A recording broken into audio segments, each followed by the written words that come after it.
Today, our goal is to think about your application materials in connection with your online presence, whether that's social media or just sort of generally accessible information that's out there about you, so that you have a sort of a cohesive message about who you are to employers, to people in your network. Primarily, if you're talking about a resume, you're going to be thinking about applying for positions and wanting employers to know, what skills you have and what that looks like. And anytime you apply for something, someone is likely to search you up online just out of curiosity or to see what else is out there or to learn more about you. So having a unified approach to your materials, I think, is going to be very effective as you think about positioning yourself for opportunities that are out there. So I am Dr. Joseph Barber. I am the team lead for the graduate student and postdoc team here at Career Services. So my team only works with graduate students and postdocs. This whole workshop week is for graduate students and postdocs. So welcome if you are a graduate student and postdoc, welcome if you're not. So what we're going to cover today, in order to think about how your CV and resume sort of coordinate with your online presence, we sort of have to understand what the CV and resume are doing and what their purpose is. So we're going to spend a little bit of time doing that. We're going to focus on this idea of you having some takeaways. What is it that you want people to know about you? Because if you don't know what those takeaways are, it's going to be very hard for other people to know what those are because they're not you. They haven't lived your life. They don't know your experiences and skills. And so it's going to be really important, obviously, that you are aware of the main takeaways that you have for people and what that looks like. Then we're going to talk about some of these common platforms that you might be using. The number of platforms out there can be overwhelming. So we're going to focus in on a few of the ones that make the most sense and give you some information about those. Just as a reminder, this session is being recorded and the recordings will be available on the Career Services YouTube channel once I've done some editing and put them all together. And so if you look at the links that I'm putting in the chat for you, you'll see that there's a link to the Penn Career Services YouTube channel. If you subscribe to that, you should get notifications when those are posted. You're welcome to post questions in the chat as we go through. I'll keep an eye on the chat and jump in and answer any questions that do come up. But otherwise, let's jump right in. So the CV and resume obviously are fundamentally different documents. CV is typically for academic jobs and faculty roles. Resume is more broadly used in the world. They only really differ in terms of the structure of how you're talking about yourself. A resume is a very skills-focused document, whereas a CV tends to be more just things that you've done in a more point in time type place. But in terms of a resume, we'll focus on this as a priority because I think that's the one that's going to match nicely with these online materials that you're creating. But the resume is about skills, right? It's about illustrating skills. Once I've read your resume, I should be able to picture in my head the skills that you use on a regular basis and how effective those skills are. So I should have a very clear image of what it is that you're doing without you filling in any of the gaps for me, right? The words that you're using, the illustrations that you're using should be so clear that I can walk away with that very clear message having read your resume. A resume at the end of the day is a very customized document, right? You have to create one of these things for every role that you're applying to. Even if you're applying to different roles within the same field or the same industry, you'll want to try to customize it as much as possible so that you can really articulate the value that you bring to a particular role that's out there. Some of the challenges that people have with resumes is that you sort of need to slightly reinvent yourself. What I mean by that is that you need to have slightly different narratives about yourself for a different role, right? So sometimes you're going to focus in on one aspect of your skill set. Other times you're going to exclude that aspect because it's just not relevant to your reader. And that's one of the secrets to a resume, obviously, is that you have to have your audience in mind to think about what that looks like. So on the side, on the right here is just an example of a resume summary section, relevant experience, relevant to your audience, not just relevant to you. Leadership is a great category, and then education and skills would be things that sort of would round that up nicely. So the resume takeaways on the left here are definitely things like your relevant skills, knowledge, and experience, right? And again, the more that you can translate what you do right now to make it sound relevant to your audience, the better off you're going to be. Because resumes require you to sort of be concise in your communication, they don't all have to be one page, but you want to be concise. You have to have good attention to detail. You have to be strategic about what you want to communicate. CVs don't tend to sort of require you to do that in the same way. You can have a 10-page CV, but I guarantee that no one really wants to read a 10-page CV. So being concise or being strategic about how you present your information is also going to be important. What's tends to be the takeaways from a CV is what your degree is, where your degree was from, who your advisor is, whether you've got funding, whether you've been published, whether you presented at major conferences, right? So there's not really much of a narrative there in terms of how you do these things. It's sort of assumed that you're doing it in the way that every academic is doing it, but there's certainly an opportunity to demonstrate some of the outcomes associated with what you've done. So those were sort of some of the differences there with the CV and the resume. What's not covered in these two types of documents, the resume and the CV, are some of the things that I've listed here, right? These documents don't really create a pure narrative, like a storytelling narrative about your skills and your experiences, nor do they really tell you how excited or passionate you are about the things that you're doing, right? You can't really use words like passionately collaborated with 3 students to create a something in your resume, right? It's just not it's not a document that is rich in emotion. It's also, these are written documents. And so, yes, you have good written communication, but what about your ability to present your ideas and get people excited about those ideas? And then the other thing that's sort of different about these, distinct about these documents is that they're only your voice, right? In a resume, you're basically saying, I can do all these things. You have your references where other people talk to you, but to a certain extent, those documents are limited to your perspective of what are your skills and what you've done, which obviously is very limiting because we all like to think we have great skills in most cases. So the gaps here that I've sort of listed in this black box are the things that these other tools that we can think about or other venues to create your information are going to be important to be able to fill, so that we have a nice cohesive narrative, an overview of who you are that is both skills and outcomes focused, but also human focused, what you bring to the role, your passion, your excitement, your energy. So the takeaways, as I mentioned earlier, are really important, right? I often ask people who come to an appointment with me to do a resume review, what do you want me to walk away with at the end of reading this resume? And usually the response is, well, I have experience and education, which are these very high level statements, which don't actually sort of help me sort of walk away with something tangible. So it's really important to sort of begin to break down what those takeaways are. And as we sort of open that up, it might be a skill, right? What are the things that you can do really well? Because you obviously need to communicate that in your materials. What are the words that you want people to use about you? Are you creative or innovative or collaborative, or those types of things? Because then those words need to be a key part of the narrative that you're creating. You want to make sure it's really easy for someone to be able to take your experience and then talk about you to other people using your language, right? So what words do you want them to use and what skills do you want to focus on? It's all going to be dependent on who your audience is and what you're focusing on, right? So this is where I think it's very important that we understand our audiences in order to create effective language that really helps us make an impact. So that exploration that we talked about on day 1 of this session and the networking that we did yesterday is all part of learning what words are going to be impactful in the fields that you're interested in. So as we think about the different paths that are out there, we also have already seen that there are different types of language that they use. So if you're interested in consulting or working in research in sort of industry role, we'll see, and we have seen from the previous days workshops that we've done, that there's different words in the job descriptions, different tools that they use, different skills that they want to use.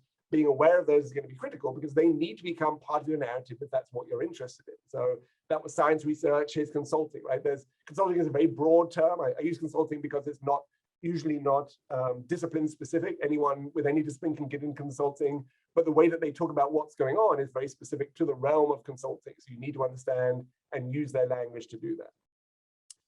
So then as you think about your resume, the takeaways often come in a couple of different places, right? So if you have a resume, you may have a summary section at the top, a summary of qualifications, or a summary, if you want to call it in brief. Those are the takeaways from your resume, right? So basically you're starting off with your conclusions so that if I don't read the rest of your resume, I still know that you have everything I'm looking for. Those conclusions in that summary of qualifications are built on more specific information from the relevant experience section, right? So I can't just say in the conclusions that I'm a great leader and have no evidence of leadership in the rest of the document. So it's important that any takeaway that you have about yourself, online or in your materials, is based on evidence. You can't just say that you are something without supporting that with evidence. Just like writing a scientific paper or an academic paper, your conclusions need to be based on what you covered in the main body of that paper. The skills that you might list obviously need to be relevant skills. You want to order them in a way that sort of makes them stand out to the person who's reading it, so that the ones that they care about the most and are looking for are the ones that you list first and give the most attention to. And then that relevant experience section becomes the richest part, because what you don't want to do is just tell people what you've done. You want to tell people how what you've done is relevant to what they need you to be doing, right? So there's a lot of translation that occurs there in that resume section. But you are more than your resume, right? So the resume is just one slice of you, one version of you for the specific opportunities. Your CV, even though it might cover 10 pages, is still not everything about you. It doesn't really get to the sort of the root of who you are as an individual, what makes you unique and what makes you valuable to a future employer.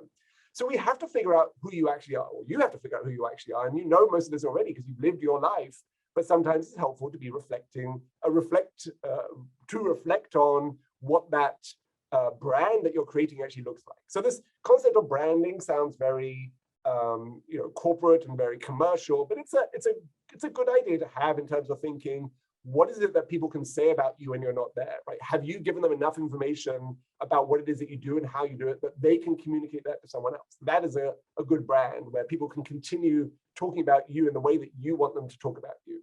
So these aren't definitions of brands, they're just statements that sort of reflect some of the branding concepts that we're getting at here.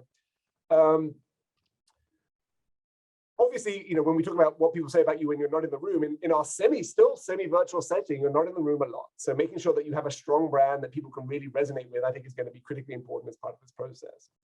Things that add to your brand, if we talk about brand as a concept, will be the things that you tell people, right? So if you say to someone through your materials or through your networking or interviewing, I can do this, and this is an example, then they'll have that evidence that you can do that, right? So you tell them I can do it, then they can certainly associate that with you. You can also provide more physical or tangible evidence, right? So you say you're an effective teacher, and if you can point them to a video of you teaching, that's going to be evidence. You say you're effective research, and you can point to your publications, that's going to be effective evidence. You say that you can generate strong relationships and build bridges interdisciplinary across research, and you can point to funding that shows that you can do that, then that's great evidence. You say that you're a good writer, you can point to a blog post, then you're doing that, right? And then there's what people say about you, right? And that's something that's hard for you to control, because you can't actually tell people that they can only say this about you. You have to sort of give them enough evidence and enough of the words that you want them to use so that they feel that naturally, and it comes to their top of mind when they think about you, the takeaways that you have. What are those takeaways then? Well, takeaways are your strengths, right? And skills. Skills may be things that you do on a regular basis. I'm great at doing statistical analysis. That's a skill. A strength might be seeing how you can apply new statistical approaches to data sets that are hard to wrangle, right? So the strength is much more of a broader set of competencies than just one particular technical skill, let's say. But your ability to be collaborative, your ability to cross boundaries, your ability to see from different perspectives, these are all strengths that you can begin to pull from your own experience about what it is that you bring to a particular situation. Your goals are also your takeaway, right? So if people want to engage with you, they want to know what it is that you want to do, right? Obviously, if you're applying for a job, your goal is to say that you want to do that job. But even when you're applying for a job, you can say, this is what I want to bring to the role. This is what I want to be able to add to that. So your goals, whether for a particular application or your broader career goals, are important to develop and begin to verbalize in different ways. The value that you bring to an organization is going to be based on what you understand about what they need and what you can articulate about what you bring. So that's important. But also your values are important, right? What you care about, what drives you, what motivates you. Those things are important to be able to articulate as well. If you combine all these things together, then obviously what that can create is a very positive, distinguishable, memorable impression of you, right? If you can articulate those very clearly, these are things that can stick in people's mind. And so oftentimes when I bring, students in, or students come in to do a mock interview for me, I do the normal, tell me about yourself question as part of the mock interview. And the first thing that they will say to me is, I'm a graduate student, or I'm a PhD student, or I'm a postdoc, right? And it's probably the least memorable way of describing yourself that you could possibly imagine, given that there are thousands of people at Penn who share the same background, and in the world as a whole, even more than that. So these things are, I think are really important to think about in terms of what that theme is that represents you. Your theme, whether that's being creative or being comfortable in new environments or whatever that is the thing that you should define yourself. Your PhD, your master's, your postdoc, these are transitionary periods. You're not going to be a student forever. You're going to be something else. But the theme that you can connect with yourself, I think is going to be really important to sort of grow and develop. So in terms of thinking about, how to communicate this with people, well, first of all, these people are too close. In our sort of post-pandemic era, we still need to sort of create some distance. But there's two versions of stuff that's going on, right? There's the version that you have in your head about who you are, and there's the version that the person that you're engaging with has in their head about who you are. And in an ideal world, those overlap. Your version that you've clearly identified as being your takeaways should match what they're thinking about you. If you match that, then obviously that means that you've communicated effectively and they're able to advocate for you. Oftentimes, though, this is what happens where you have a very clear version in your mind about what it is that you can do well and how you can do that.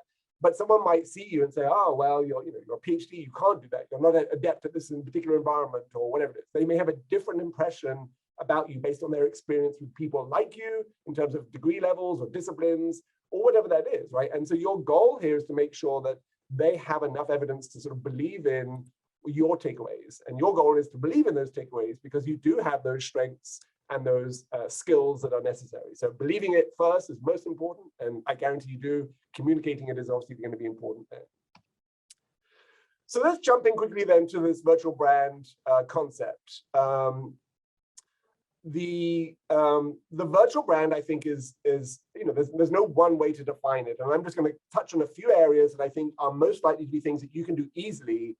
I'm not going to go into detail about how you can create an entire Twitter empire and be effective like that, because that's a process, but it's also an overwhelming process that I don't think many graduate students or postdocs have time to begin anew. So I'm going to touch on things that I think are very much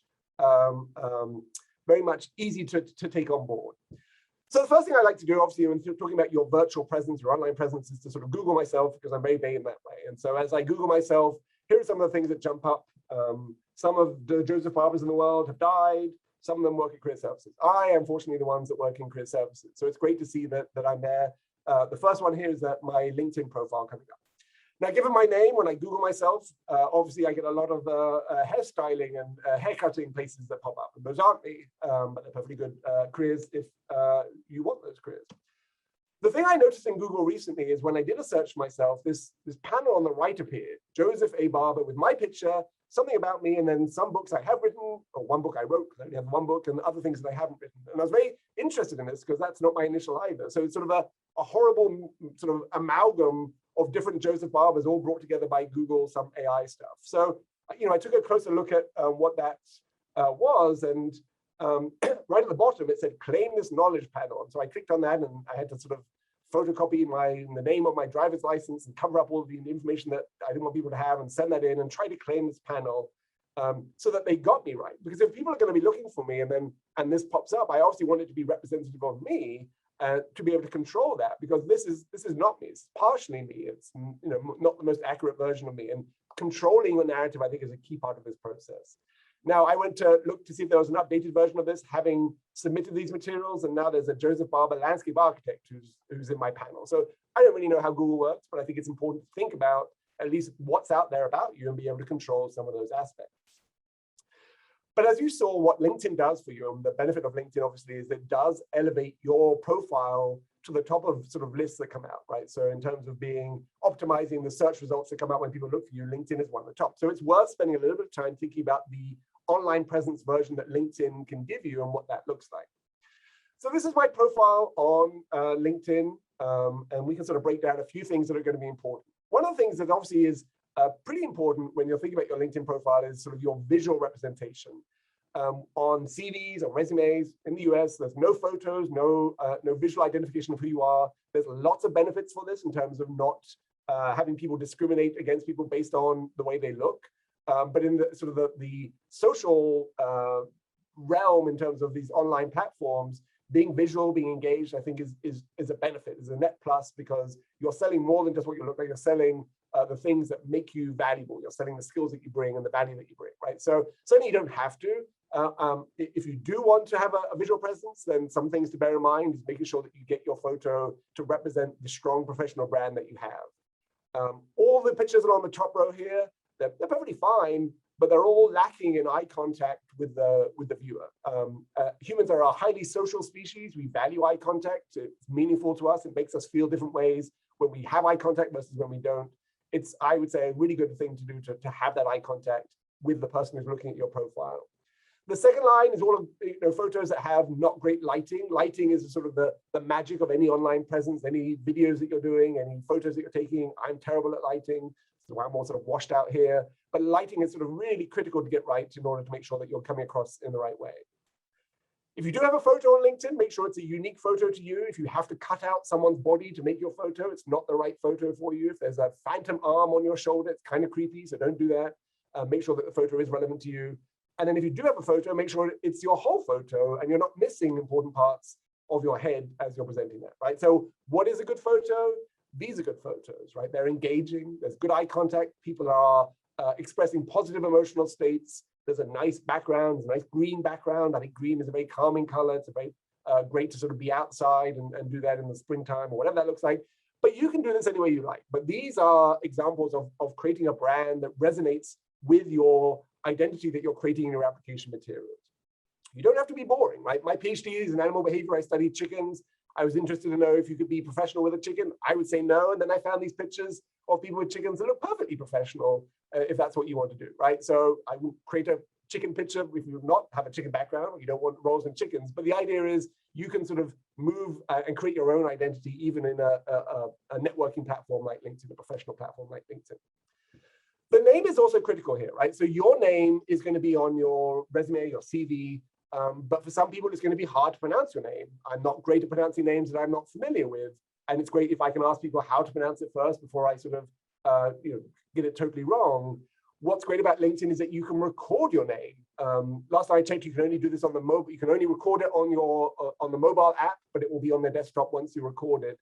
And that's fantastic, right? If people can say your name correctly because they hear you say your name correctly, they're going to have a much better engagement with you. They're going to feel more confident to engage with you. If they look at your LinkedIn profile before you come in for an interview, they're going to be able to greet you in the right way. It's going to make you feel better. It's really going to elevate the relationships that you're building with people. So I highly recommend making sure that you add this to your LinkedIn profile. And then what that means that when people look at your profile, there'll be a little speaker next to your name. They'll click on it, and it's you saying your name in a clear way so that people can echo and copy that. LinkedIn recently added pronouns, so make sure that if you're updating your profile, you can add those as a separate category. They're not, you don't have to put them after your name, so they are a separate section that you can look at. Again, I think this was only in the mobile app that you could update this, but you can see that you can choose your own pronouns or have custom pronouns based on what you like, and then they get added to your profile as a sort of a subset to your name. So again, a great way of identifying yourself. The other aspect that LinkedIn has recently added, which is sort of they call the Harry Potter effect, is something that I think should be rolled out to most profiles now. But it's when you click onto someone's profile, you can get a brief video excerpt of them engaging with you or talking about themselves to you. It's like a 30-second clip. So if you look at my photo, I'm going to switch over to my LinkedIn profile here and keep an eye on my photo as I refresh my page. What you should see is a 3-second clip of this interaction. Here we go. Now, this 3-second clip is actually based on a recording I made, and I'm just going to, this is me in my edit profile, but if I just click on here and view my edit story. Hi there, I'm Dr. Joseph Barber. I'm interested in connecting with people who are interested in some of the topics that I'm interested in. Career and professional development for graduate students and PhDs, animal behavior, animal welfare, of course, chickens. Feel free to reach out to me to connect. So that was not my best talk, but I had a one take to do it because apparently I can't edit it, and that made me very nervous because I like to edit things and get it right. But it's a really nice way of introducing yourself in a sort of a more human-centric approach, right? So it's certainly something to think about, not necessary, but a version of introducing yourself to your audience that should capture their attention and be out there. So think about whether that can add value, because that way you can control the narrative slightly more effectively by really sort of deciding, what you want to focus on and what that looks like and what you want people to walk away with. The other aspect of LinkedIn is your URL. This is just a quick reminder that you can customize that. My URL is Joseph Barber, PhD. If your URL ends in a series of numbers and letters, you have yet to customize it. Obviously, this is just a very small part of your professional brand. If you can get that fixed and get it out of the way, that's going to be pretty effective for you. So you just have to go to your settings, edit your settings, and you'll see that there's a edit your custom URL. If you have lots of people with your name, you may not be able to get a nice clean one, but you can play around with that and put it out there. A PhD for me has been valuable in every role that I've had since I got it. So putting it next to my name actually does make sense in terms of my overall brand. Certainly you can take your own approach with that.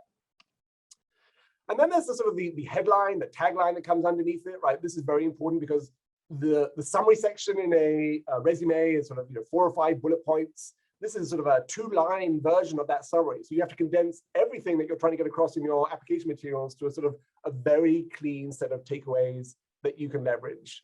So making sure that you do that. I see this a lot in the students, right? Their taglines are often just generated, or headlines generated by what their role is. So if they're a PhD candidate, it just says PhD candidate. Again, not engaging because they are not descriptive. Sometimes if you say you're a postdoc, I have no idea your discipline, I have no idea of your research area, I have no idea if you're an innovative researcher. You know, there's lots of things that you can do to sort of make sure that that personal branding comes across in that online tool as well. These are just examples of some of the more engaging headlines that I was able to sort of gather together for this, and just to give you an illustration of what that looks like, right? So again, you're not trying to sort of be something that you're not. You don't have to come up with fancy words just because they sound fancy. But what you do want to do is make sure that the things that you want people to walk away with in your application materials, in your CV, and all those other materials are somehow captured by a few keywords here in things like your headline, just to make sure that that comes across clearly. Obviously, you can edit that any way you like, and you can change it around. I changed mine from the one I showed you in blue, and I added the book cover that I was involved with, and I changed the headline to reflect what I thought was a good takeaway. You can adapt that over time, and probably you should. As you begin to focus your attention on different types of careers, you probably want your tagline or your headline to reflect different versions of yourself, so that you're always appealing to a certain type of audience out there primarily, but not excluding other people who might find it interesting to engage with you. Now, I did notice when I did this is my desktop screenshot here. I looked on an iPad and my head is right shoved in the chicken's butt here, which is not ideal. But just make sure that you're comfortable with how your images come across and what those look like if you are interested in sort of maintaining a clear brand moving forward. One of the most important aspects then of your LinkedIn profile is going to be your summary section. This is the About You section. This is where you get to define the narrative that is critical to you, right? So before I read through your LinkedIn profile, which has lots of experiences all over the place that you've done, I should know exactly what you want me to know about you before I read all that, so that as I read those different experiences that you've had, I'm using your map, your navigation, your summary as my way to understand why those experiences are important. It's worth spending a lot of time on this. Again, there's no one way to do this correctly. I do have some suggestions about general things that you should be thinking about, which is always writing in the first person. So I statements as opposed to Joseph is an animal behaviorist who does this. Because that third person perspective always makes me wonder who the narrator is, right? Who's narrating this for you? It's a disconnect there. So think about this as the introduction you would actually give to people in a setting where you're engaging with them. Make sure that it sounds like you, right? When I read a lot of academic documents, especially cover letters and teaching philosophies and research statements, it's very much wearing the cloak of academia. The language is very fancy, big words, but that may be not how you describe yourself in more casual settings or more professional settings. So feel free not to just use words that, again, sound fancy. Feel free to use the words that are meaningful to you, because you really want people to engage with you at that level where you're being authentic. Your summary is not written for one audience, it may be written for multiple audiences, or at least multiple audiences may be reading it. So feel free, obviously, then to change it or to prioritize your narrative to an audience that you would like, or to keep it general enough where people could see value in everything that you're doing.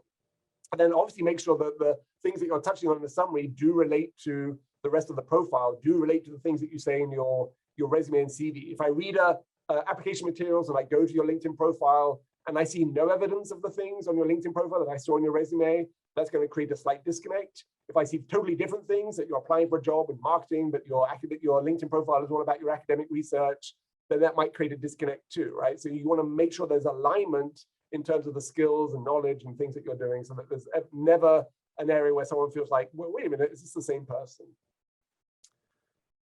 The other aspect that you want to think about is sort of the what people say about you in terms of references, right? So we have the formal reference letters that always come from your supervisor and looking down saying this is how that person is.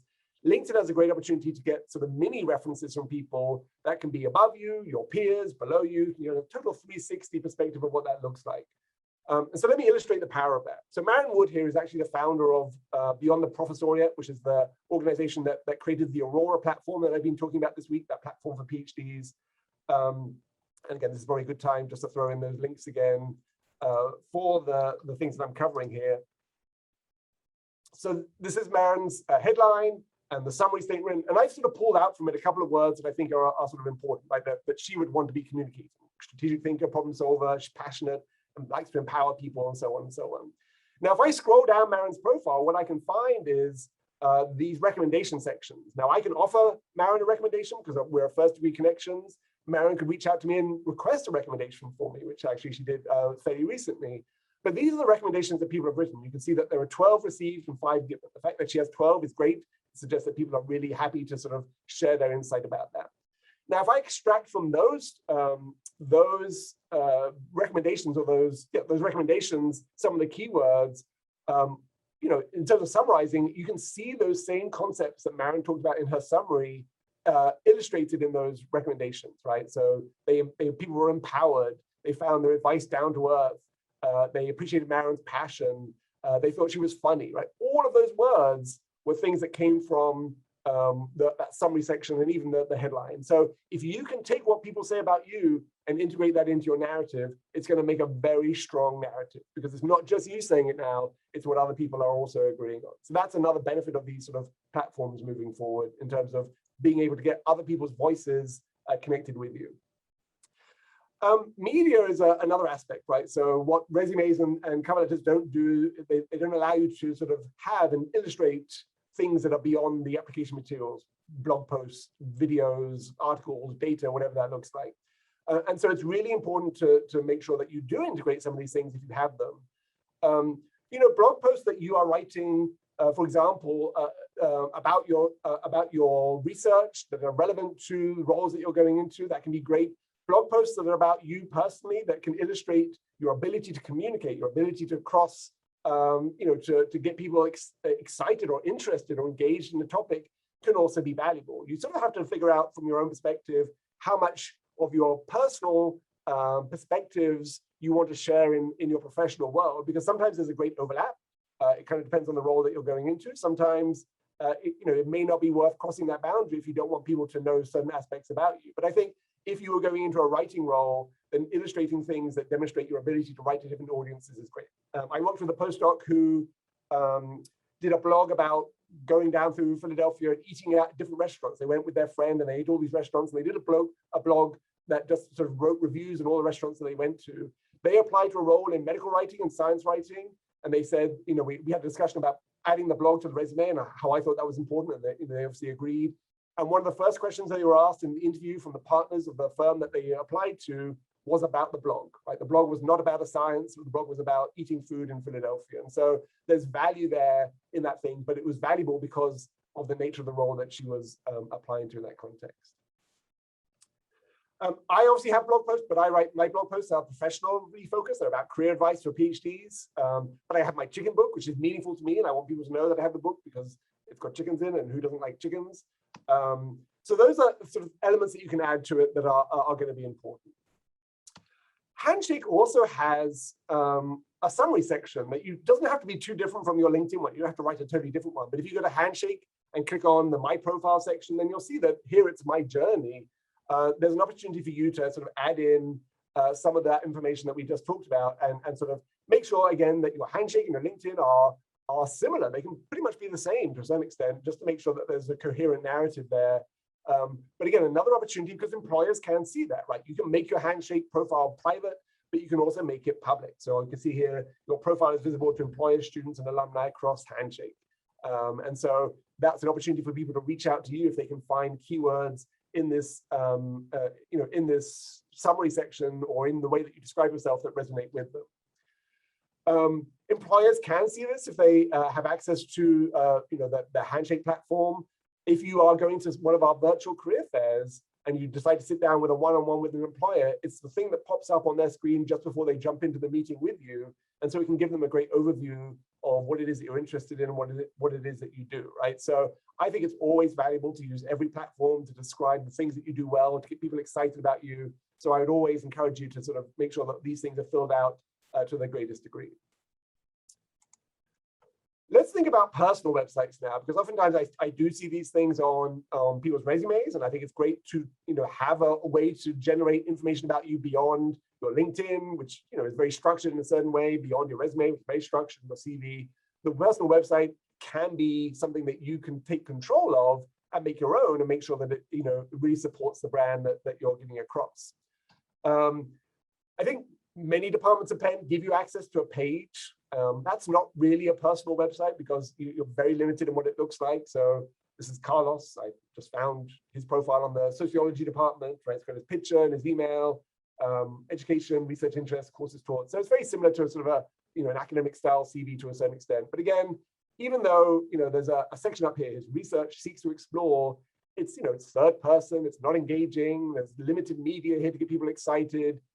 There's no sense of the energy that he brings to this research. So it's somewhat limiting in that respect. One of the things that you'll figure out if you are interested in putting together a personal website is that there's a lot of logistics around, the platform that you're using, the software that you're using, how you can make it secure, and all the other things, the nuts and bolts of creating a website on the web. And I'm not going to cover those. Here are just some links again to how information about how to do this, how to set up the infrastructure of your website. It gets very complicated very quickly, which is why I think you have to really think about whether personal websites are what you want to engage in, because there's a lot of this stuff going on in the background.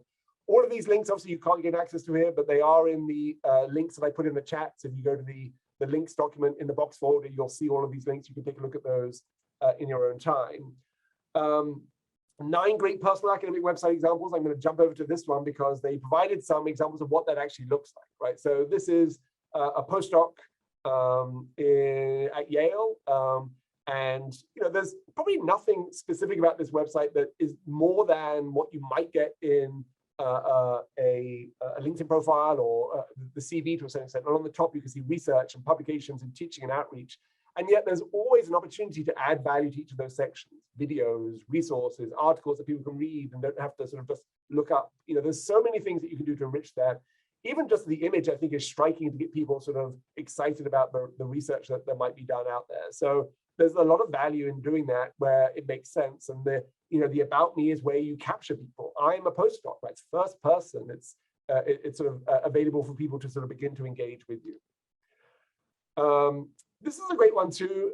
Follows the same approach, right? At the top, skills, projects, publications, the academic CVs right there.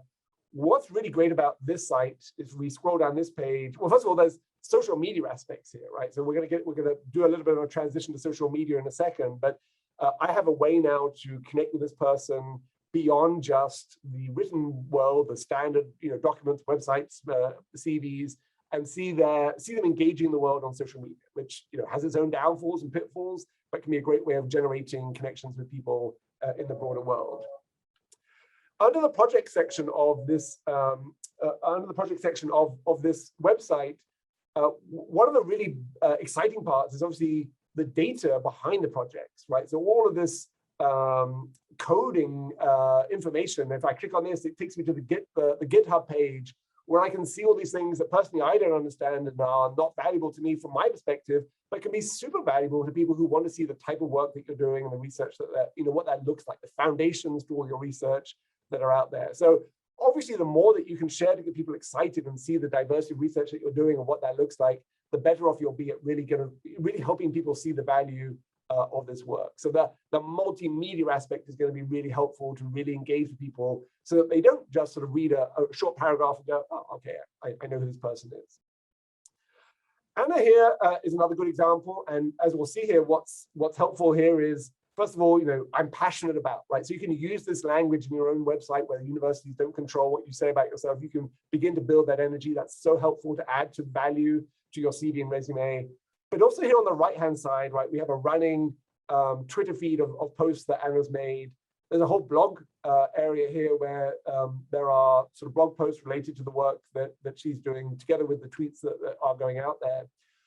One of the biggest things that I see on personal websites that I review when people do put them on their resume, because I do click over to see if it makes sense, is I see a blog post that was started 3 years ago and finished 2 years ago, and it's just lying fallow there.